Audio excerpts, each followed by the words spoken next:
All right, Shalom. First off, give all praise, honor, and glory unto Yahweh, Ba'ashem, Yahweh Shai, Ba'ashem, Rakakadash. The honors to the apostles and the elders of GMS. Salutes and honors to the elect, all the brothers across the four corners who are learning in truth and sincerity, the women, the children, and confusion of faith who follow. So we really want to do this lesson on being or doing what's constructive for your life opposed to being destructive.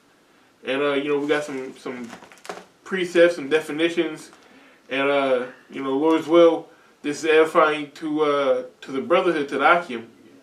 So with that being said, we're gonna get this first definition of progress. It's the etymology of progress. In the early 15th century, it says a going on, action of walking forward. All right, directly from Latin, progressus. In advance, a going forward. Breaks down to the word pro, meaning forward, and gradi, meaning to step. So to step or to walk forward, advance. Right. You're advancing. You're at one point, and you're moving on to a better point, basically. You're moving forward. So us in this truth, we all come in at a certain point, or we're all at a certain point now, but we're not perfect. We all strive to be better. So we all want to do what? We want to progress. We want to move forward. And that's basically that's the basis of being constructive with your life. Progressing, getting better. Maybe you came in at a level 1, you see, the level 3, the level 4, level 5. Well, you can't just jump to a level 5. You got to go to level 2. And from 2 to 3, from 3 to 4, and so on. Go ahead. Hey, if I can add to the word, that definition of progress, I looked up the word initiative in the etymology. And it says power of initiating, past participle to begin, a beginning. It as disposition to take the lead, take the initiative, record it. The definition from WordNet, it says readiness to embark on a bold new adventure. The first of a series of actions serving to set in motion. The related entries is initial of or pertaining to a beginning from initial, directly from the Latin incipient of the beginning. A beginning, a commencement to entrance, a going in, so I bring that, I wanted to bring that definition out because in order to progress towards something, you got to take action. Because a thought without action is merely a dream. So you could wanna be whatever you want to be, but if you don't take that action, how can you progress without initiative? There's a difference between energy and force. In order to have energy, you got to have force. You know what I'm saying? Slack, I may be getting it backwards, but one has to have you got to have a spark in order to have a fire. So you got to have something to light your fire. So I just wanted to share that. No, that was on point. So now that we know where we need to go, I do want to touch on just briefly on this word stagnant, which is I'll let the definition come out. All right, go. It says etymology on the word stagnant. It is from stagnatum, standing water, a pond or a swamp. All right, and when you look on the side, it says definition of stagnant from the word net, gives different definitions on the verb. It says to stand still, cause to stagnate, cease to flow, stand without moving, be idle, exist in a changeless situation. Yeah, man. So if progress is advancing, then being stagnant is being idle, standing still. You're not going anywhere. You're content. And being content is the worst thing you can do in this truth. You know, because you're okay with the level that you're at. You know, you got the basics. Or you think you got enough or doing enough to get by. You know, we want to grow. You can't grow if you're stagnant. Did you have that that staunch? Yeah. All right. A related word to it. It says to stanch. It says to stop the flow of, cause to cease of flowing, of blood, stop, hinder, extinguish of a fire. Extinguish of a fire. When you first come into this thing, you're on fire for the truth. You know, and that's the fervor that we should all have. And if you let that fire go out, like the brother just said, that's your energy. Now you don't have any force behind you as a person or you as a man of the truth or any of your lessons. There's no force behind it. You're just going through the motions. Hey, if I could add something, when you talking about put out a fire, what do the scriptures say? Quench not the spirit. Mm-hmm. You know, are we not a fire? So if you're stagnant and you're not trying to progress through initiative, then you're ultimately going to quench your spirit. Because if you don't want to do it, the Lord will find somebody else that will. Yeah. You know, they take not away thy Holy Spirit, man. You know, and apostles have said it. You got to be on fire for this thing. You know, how do you keep your fire lit? How do you kindle your fire? You know, if you burn something, we burn our Palo Santos, right? If you burn it in that one spot, you know how hard it is to get that burnt spot lit? Yeah. You need what? More Palo Santo. You need that fire to spread. So you got to keep moving. You can't just burn in that one spot and expect that flame to be that big for long. It's not. It's going to go out. So you got to keep progressing and moving and moving and moving. And it takes initiative to embark on that new adventure.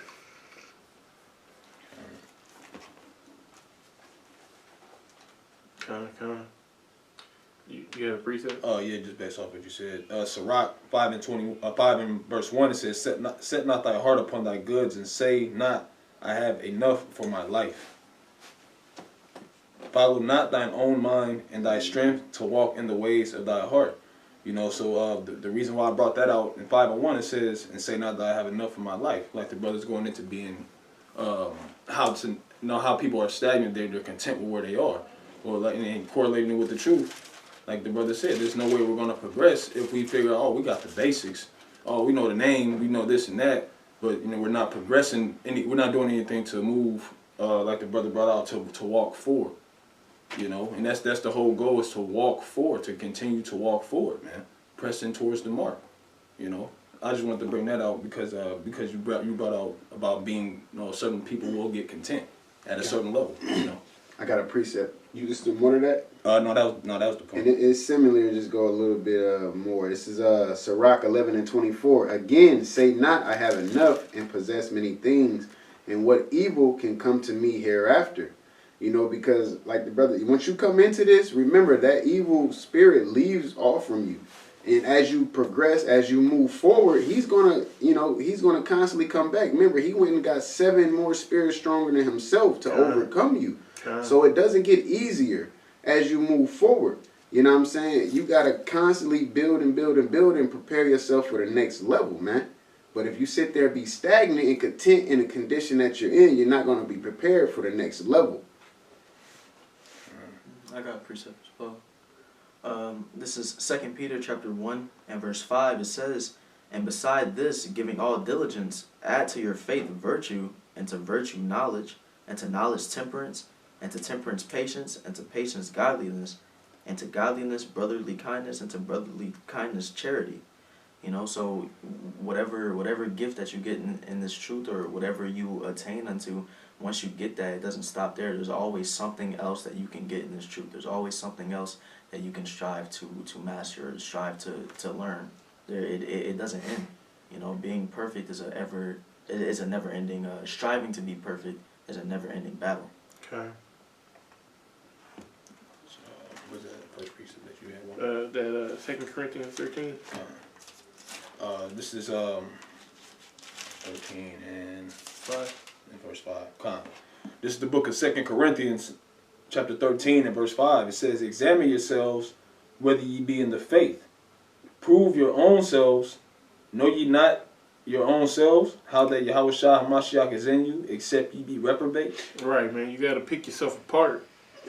You know, go through your characteristics. Go through your day and see, okay, I mess up here, I'm good here. I mess up there, I'm good here. And really understand what your faults are. Now, we're going to go into this word, prove. Going to the Greek word dokimazo, to test, examine, prove, scrutinize, to see whether a thing is genuine or not, as metals. Right. To scrutinize, you know, really understand and judge yourself. Pick yourself apart. Scrutinize definition: examine or inspect closely and thoroughly. You know, so it ain't just like you looking for something and you just looking around a room. Like, nah, you gotta lift things up, move things out the way. You know what I'm saying? You're really looking for. You gotta do the same with yourself. You gotta. It ain't like, oh, I'm going through this. Well, how did you get there? What can you do to not get there again? You know, because the definition also says to recognize as genuine after examination, to approve and deem worthy. All right, so this is how you're proving yourself, because you gotta test yourself out. Like the brother is saying, you know, what's constructive to you moving forward, man. You gotta test these things out. I don't want to jump the gun with some of the precepts, but it'll come out though, and deem yourself worthy, man. Rob, on this. Go ahead. If I could mention is that it will not be comfortable. Yeah. It will not be comfortable. That goes back to embracing the heat. You know, because it's not going to be something that you got to learn to love that. You know, once you love it, it's not going to affect you as much. If you're like, oh my God, I don't want to be uncomfortable, you're just going to stand in that one winning spot. You know, everybody clap for you because you juggled, and the clap's gonna get smaller and smaller and smaller unless you learn a new trick. You know, so things get old real fast. Now you don't gotta speak no new thing when it comes to this doctrine, but you have to scrutinize. You have to lift up every single thing to that one thing. One thing could go into it can get real deep. You know, so. It's going to be uncomfortable. That's not the fear. The fear should be when you get stuck in one spot and you don't grow. You're that same person talking to somebody and you say, hey man, what you getting into? And you see them 5 years later and they doing the same shit. That's a bad look. Yeah. You're like, damn, bro, like, you ain't learned nothing. And 5 years ago, he was that dude. But, you know what I'm saying? Like, doing the same shit, bro? Like, you ain't getting no better, you know? Yeah, right. And what I mean by that dude, he probably how many of his high school, the guy Mr. Popular in high school, he rode around and carried himself a certain way. And then you see him 5-10 years later, and he's still in that same mindset. You know, it's like, bro, it's not high school no more. Right. You gotta get out that comfort zone. Yeah, he was cool in high school, but that was for that time, you know? And you really got to be honest with yourself, you know? And it can be embarrassing. You know, you might have something that you don't like about yourself, and you try to hide it from the world. But, hey, that's you. It might not be who you really are, but it's a part of you. Whether you like it or not, it's you. And you got to purge that. You got to figure out the who, the what, the when, the why, and the how. How did I get like this? You know, why am I like this? What can I do to change this about me? What are the steps I can take? You really got to want to change. Can you read a little bit more in that verse 5? Yeah, back in 1 Corinthians chapter 5. I mean, yeah. So, that was 13:5. And 13 and verse 5, it says, 2 Corinthians. 2 Corinthians 13:5. So after that, I mean. It says, 2 Corinthians 13:5.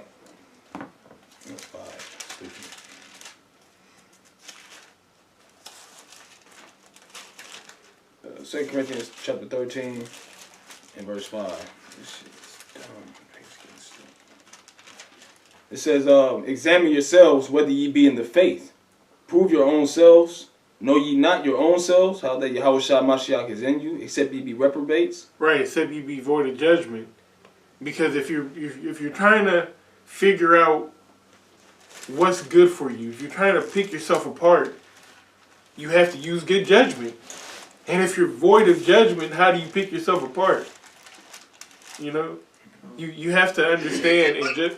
No, go ahead, brother. Lucky, I want that a valuable point. It says, can you read that again, brother? Come. 2 Corinthians 13 and 5. It says, examine yourselves whether ye be in the faith. Prove your own selves.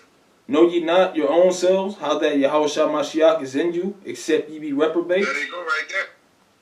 How Yahweh Shah is in you. That's the confidence that you need to know that you're on the square path. That you should have the confidence to dive into whatever you're doing. Yahweh Shah is in us. So if you're uncomfortable and you feel like, oh, this is embarrassing, Yahweh Shah is in us. If you feel you may fail, Yahweh Shah is in us. You're on the right course. That course may be hard or discouraging, but Yahweh Shah is in us. So we're gonna win at the end. You know, in between it may not feel like it, but in the end, we're going through training camp. You know, that training camp is hard and it's gruesome and afflicting. But Yahweh Shah is in us. So long as we finish this training camp, we're gonna win. You know? I got a precept to that. Sirach 2 and 10. Look at the generations of old and see, did ever any trust in the Lord and was confounded? Or did any abide in his fear and was forsaken? Or whom did he ever despise that called upon him? Yeah.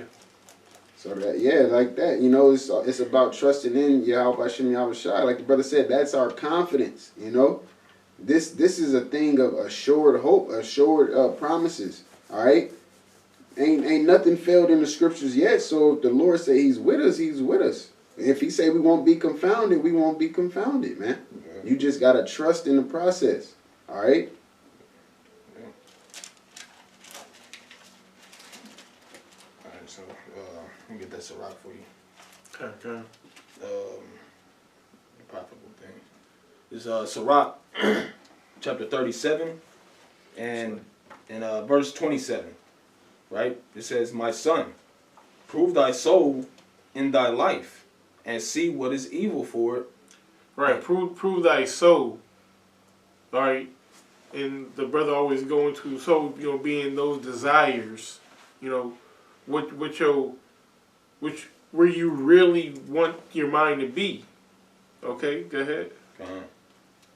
It says, and see what is evil for it, and give not that unto it. Right. What is evil for me? Where am I messing up at constantly? Okay? And shit, you could write it down, you know, make a list, you know, cross them off one by one, you know, do what you have to do, but it says give not unto it. And yeah, it's a lot easier said than done. This ain't gonna be no overnight process. They said that it takes 21 days to form a habit. You know, I'm not sure on the days, on how long it takes to break a habit. It might be the same, it might be longer. The brother could look that up for me, Baba Kashad. But this ain't no overnight process. They say progress is a slow process, you know, but the point is, you have to identify those characteristics, identify the shit that's in you that you need to purge out. Yeah, I want wanted to say something too when it comes to that habit, because I don't want to give the illusion that if I want to be great in 21 days, I have the habit. You know what I'm saying? You have to do something through repetition. Okay. We have something term in boxing that's called drillers make killers.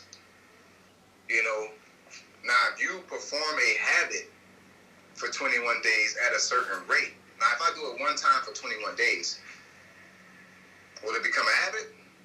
You know, it's really about the repetition. How many times you do it? How many times you go into it? Because time is an illusion. It's really opportunity. You know, I can get more done in a day than a person can in 21 days. I could form a habit in a day, technically, than a person in 21 days. If a person is working on a jab and he do one jab a day, is that going to form a habit? It might form a habit if you're doing a jab a day. Yeah, right. Yeah. But if you do 1,000 jabs a day for 21 days, now you're forming a habit. You know, where it's muscle memory, where it's not a struggle to do it. If anything is a struggle to do it, it's because it's not a habit for you yet. You know, there's no such thing as, me and the brother's talking about it, there's no such thing as talent. Okay? Talent is pretty much a pursued interest in a thing. So when you see somebody and they're incredible at it, and you be like, dang, something's working, the spirit's working with them. Yes, it's a spirit, but it's a pursued interest. Interest also. That desire to the soul, your soul is caught up in being a man of the Lord. So to form a habit, you got to have a pursued interest in it. And you got to be willing to take a chance with that product. You don't want to be that man with that talent that hides it in the ground. You want to examine it. You want to scrutinize. You want to take it apart. You want to say, okay, I could do this with it. You know?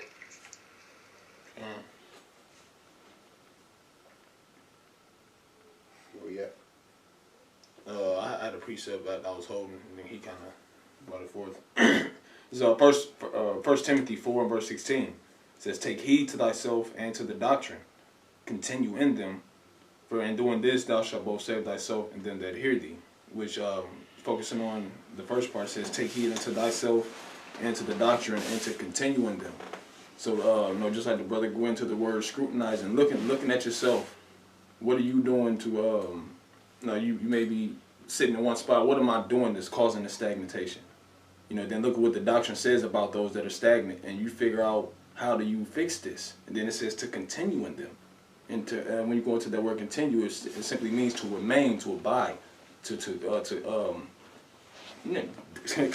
to abide, to remain. And that's, like the brother's talking about, that's how we are supposed to grow. That's how we escape that stagnation. So that I just want to bring that point out. Okay. I'll get back into this Sirach for you. It's back in the book of Ecclesiasticus, chapter 37, and I start from 27 again. It says, "My son, prove thy soul in thy life, and see what is evil for it, and give not that unto it. For all things are not profitable for all men, neither hath every soul pleasure in everything." Right. All things are profitable for all men. I may excel at something, or I might be temperate at one thing and I'm good. It's not going to move me nor shake me. But he might not have that same confidence. He may stumble at it, or vice versa. So you have to really understand and know yourself. And then do what's going to best work for you. And also to see what's evil into your life, you got to go through something. You got to, experience it. Yeah. If you're too scared to experience it, how can you see if it's evil or not? You know what I'm saying? Prudence is a dealing with experience. Yeah.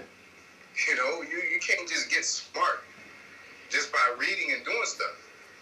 I don't care how much you can read all the books on flying planes all you want. When you get on getting that behind that wheel, you'll be spooked out.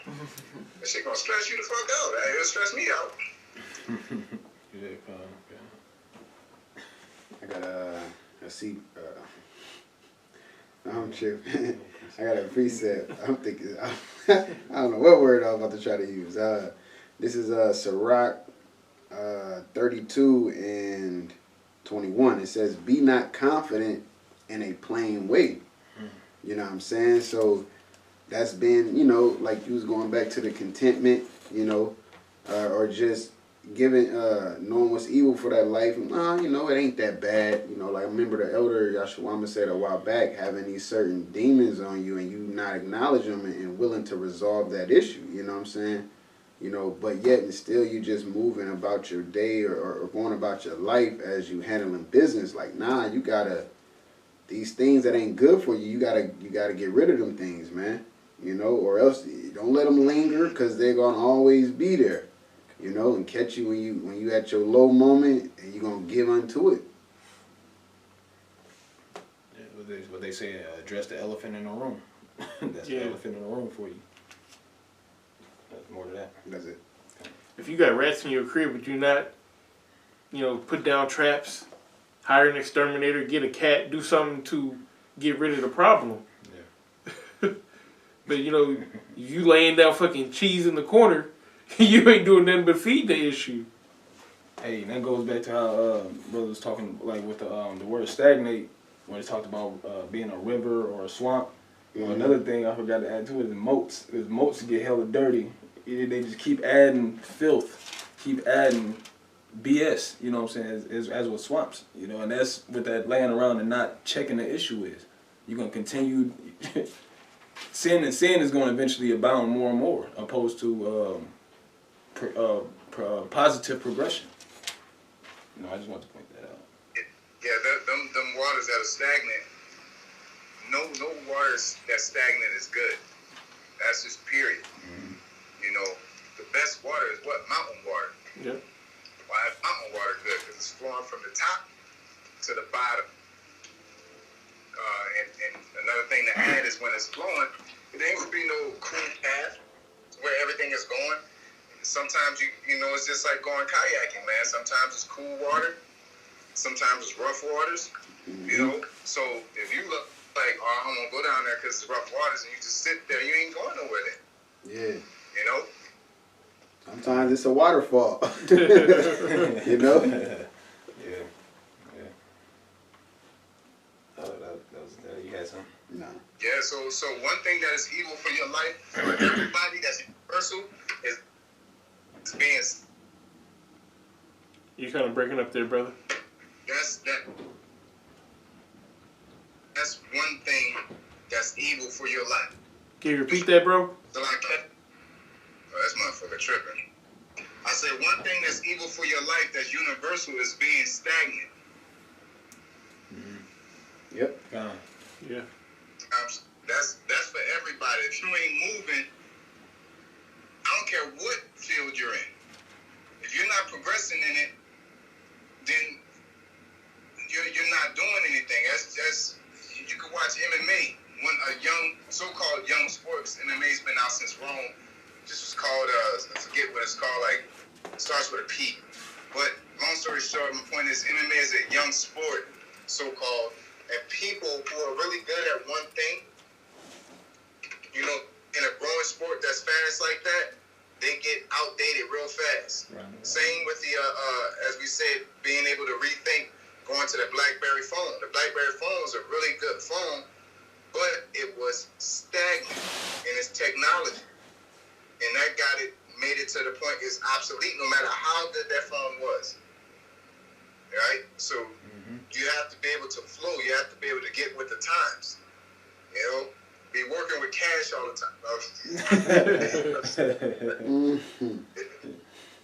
Hey, just like I said, that Ronda Rousey, boy, because once niggas started catching on to that, that's all she do. Eventually, she was weeded out. You know what I'm saying? It was, like you said, a growing sport. She started doing movies. You know, so. WWE. Yeah. I got a scripture. This is Baruch chapter 4 and verse 28. It says, "For as it was your mind to go astray from the Most High, so being returned, seek him 10 times more. And just really focusing on the second part, to seek him 10 times more. And as you could take that in a literal sense, you got to find multiple ways to seek the Most High, multiple ways to increase. Because hey, brother said it. If you try to just stick with the same thing over and over, you can't be a one-trick pony. And the truth is not bad to be a jack of all trades, or to at least try to in the spirit. Well, it's in a sense, putting it like that, it's not a competition, but you are. With finding, like you said, being a jack of all trades, you have to continue, make sure that you're within the guidelines of the scriptures. You don't want to just, I want to do something different, then you go out and do something and it end up being off. So we still want to make sure that with the growth that we paying attention to the doctrine. That's what it says in 1 Timothy 4:16. Take heed to thyself and to the doctrine. Want to make sure we got to grow accurately. This is 1 Corinthians, I'm going to get this 1 Corinthians chapter 9 and verse 25. Right? It says, and every man that Start 24. Salaki, brother. 1 Corinthians 9 and 24. Know ye not that they which run in a race run all, but one receiveth the prize? So run that ye may obtain. Right, we running this race. We're enduring truth unto the end. To what? To obtain salvation. To be acceptable in the eyes of Yahweh Shem Yahushai in the day of judgment. Okay. And every man that striveth for the mastery is temperate in all things. Right, every man that striveth for the mastery, okay, to obtain this goal that we see, is temperate in all things. All right, so can we go into that definition of temperate? Yes, sir. I ain't gonna even attempt to pronounce this. You want the etymology or the blue letter? We can go to the blue letter. Okay, it says to be self-controlled, contentment, contented. Yes, like can I? Because the brother said something, I wanted to really, I had to get the definition, so it took me a little hot second. But he said the truth is not a competition, which is true. But I would like to challenge that by saying that don't mean you shouldn't be competitive. You see, because that will make you stagnant. That will make you complacent. I'm okay, So when you go into that word compete, that is pretty much. Playing from Chariots Flying. Wow.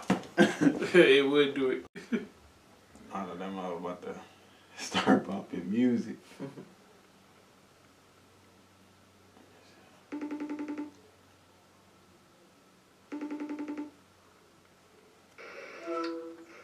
Hey, Salaki, it cut off? Yeah, you back though. Yeah. So I was saying, it says, you want to, and it's truth.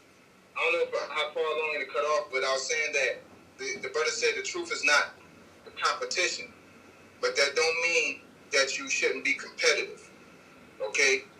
And the person you need to be competing with is yourself, okay?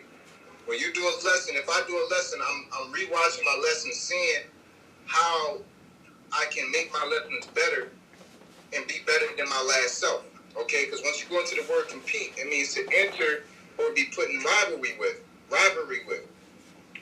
or directly from late Latin competere, means to strive in common.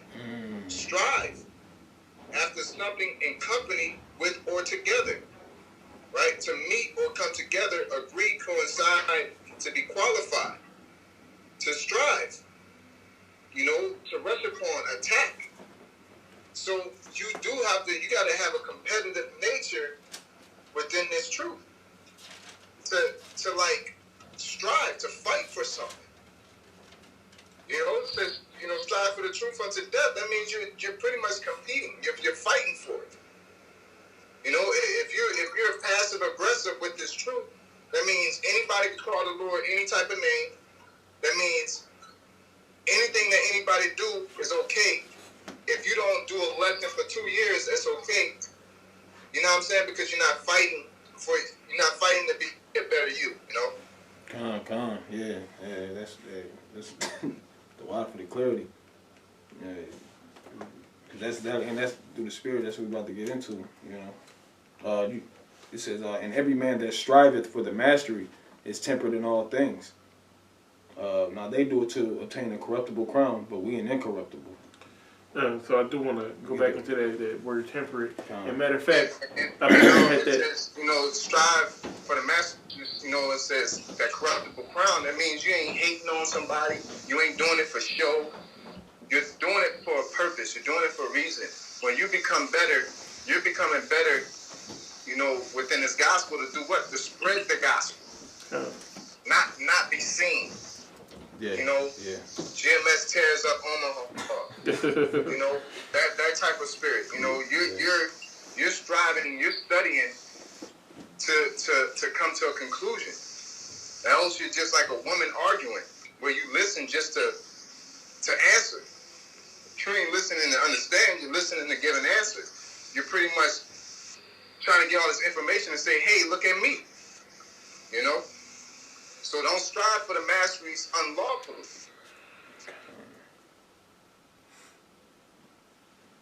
Beautiful. So you want the definition of Yeah, the brother went into that word temper. I believe that was in the etymology. All right. So you got the word temperate, which goes back to temper.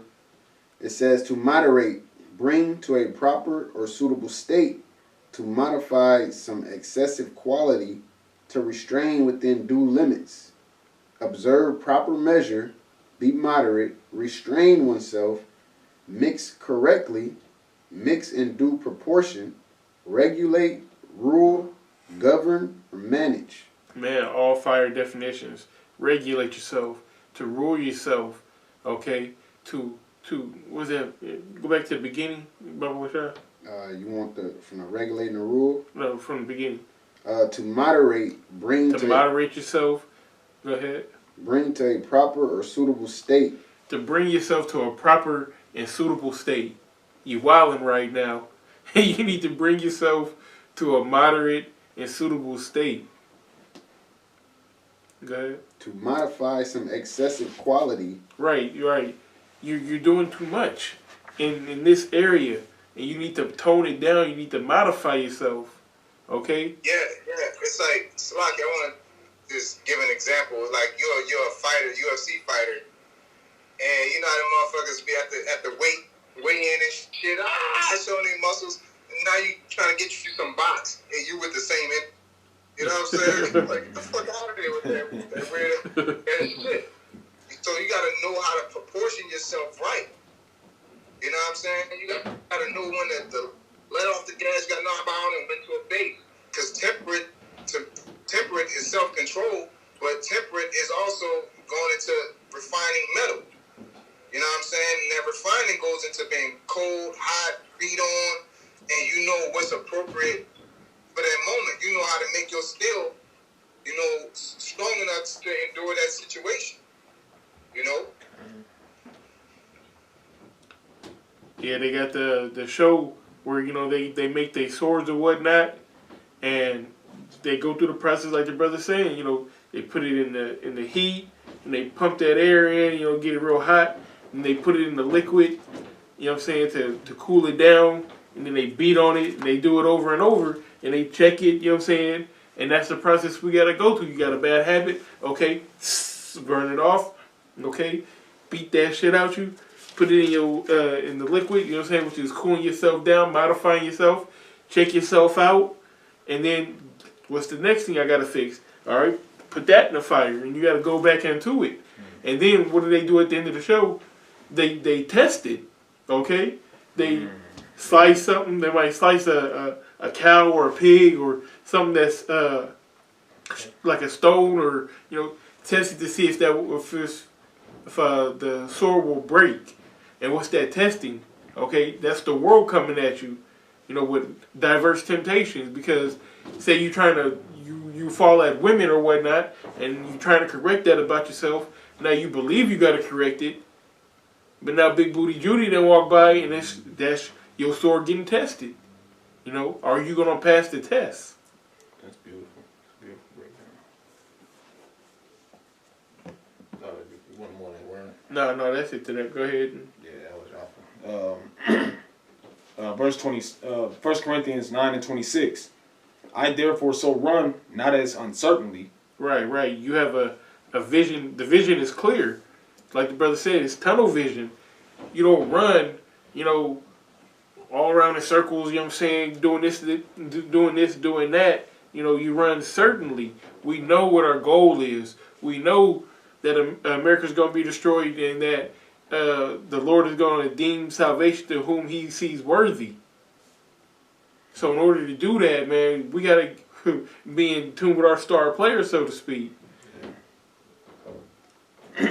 Says, so fight I, not as one that beateth the air. I wanted to say this. A man that, there's a saying, I'll roughly paraphrase it, says, a man that is busy without a goal just passes the time. You know what I'm saying? It's just, you have no direction, but you're doing a bunch of shit. Just passing time. You got to go in a direction. That's like, I drive north 100 miles, and then I drive west 100 miles, then I drive south 100 miles, then I drive west 100 miles, then I drive east 100 miles. I'm not going anywhere. Yeah. But I drove over 2,000 miles a day. That shit sound good. But what was the point? Yeah. You got to have the direction. You got to know where you're going. And if you have that direction, you know where you're going, you could then put energy behind it. You can put force with it. If I know I'm going to punch somebody in the face, I can, put my all into that punch. But if I'm kind of, I don't want to swing, I might even miss. I'm probably going to miss because I'm not certain with it. If you have that assurity, like the brother said, Yahweh is our assurity. If you have that assurity about yourself, you're going to, put all your energy towards that one point. Yeah. Oh, I got a scripture. So this is Hebrews chapter 6, verse 1. It says, therefore, leaving the principles of the doctrine of Hamashiach, let us go on unto perfection. And before I read the rest of that verse, just quickly the definition of blue letter of that word principles, Strong's G 746, and it says beginning, origin. So you're leaving the beginning little foundation, because it says, if you read on in the verse, not laying again the foundation of repentance from dead works and of faith toward the Most High. So we have the foundation. It says, let us go on unto perfection. Because if you just stay on that foundation, if you stay on the principles, you're just doing the same thing over and over and over. But an example is like people in college. If you want to become a doctor, you got to get your associate's degree, then your bachelor's, then your master's, and then your doctoral. But if you just get your associates and you're studying the same stuff in your associates over and over, where are you going? You're not making any progress. You're not making any. You just, You're stagnant. Exactly. Yeah. You're stagnant. idle. Yeah. You're neutral. Yeah. You ain't doing nothing. This is back in 1 Corinthians 9:27. I'll read 26 again. It says, I therefore so run, not as uncertainly, so fight I, not as one that beateth the air. Right. You swinging with a purpose. What they say in soul food? You put those 5 fingers together, that fist can strike a mighty blow. You swinging with a purpose opposed to wasting a lot of energy, just shadow boxing, swinging at nothing, throwing darts out there. No, I'm with a purpose, like Bruce Lee did. Hey, I just thought about something. The brother said in the gym. As far as like when people hitting the punching bag, and I just thought about some people could just be hitting the bag just to see how hard they get hit, except for working on like accuracy or working on head moving, all these things. That you actually in that battle with somebody that's gonna punch you back. So they hit just as hard as you, but they got accuracy because they worked on it. You didn't. You just worked on how hard you could hit the bag. So hey, that's hey, and you will hey, it will be shown how you work. How do you actually work on yourself? What I'm saying? You can bring out 100 precepts, but if you don't use them, you're not gonna go nowhere. I just wanted to say that real quick. 1 Corinthians 9, and I'll read the rest of 26. It says, "So fight I, not as one that beateth the air, but I keep under my body and bring it into subjection." Right, you keep under the rule of yourself, man. You, again, you give to yourself what is good and abstain from the rest. Least that by any means, when I have preached to others, I myself should be a castaway. Because what's our job in this thing, man? As men of the Lord, it's our job to give this light to the world. So if it's your job, and if it's your opportunity to give this light to the world, and you inefficient at it, or you ain't doing what you're supposed to be doing in this truth, this is, I myself should become a castaway. Nobody wants that. Nobody wants to either get kicked out of this truth, or to be separated from the body, to have Yahushua say, "I never knew you." That's a scary thought. So you need to have the rule of yourself, of your members. You know, if that right eye offend thee, pluck it out. You know, just. Oh, I got that one last precept. This is Sirach 37, verse 19. It says, "There's one that is wise and teaches many, and yet is unprofitable unto himself." You know, and that comes from not working on yourself. You know, like but you can know 100 precepts, you can know how to do 100 things, but if you're not utilizing them on your own, then there's no way you can be profitable unto yourself. And just like the brother said earlier, I forget exactly what you said. As far as knowing when somebody teaches you a word, it's only proper. I mean, it's only beneficial if you utilize it. Words are only helpful if they utilize. You know, so that's why I brought that out. That was it to that. Anybody else have any closing thoughts, or? That was it. No, that was it. All right. So with that being said, you know, Lord's will, this was edifying, and we want to give all praise, honor, and glory unto Yahweh, Ba'ashem, Yahushai, Ba'ashem, Rakakadash. The honors to the apostles and elders of GMS. Salutes and honors to the elect, all the brothers across the four corners who are in the truth and sincerity, the women, the children, and the confusion of faith who follow. Shalom. Shalom.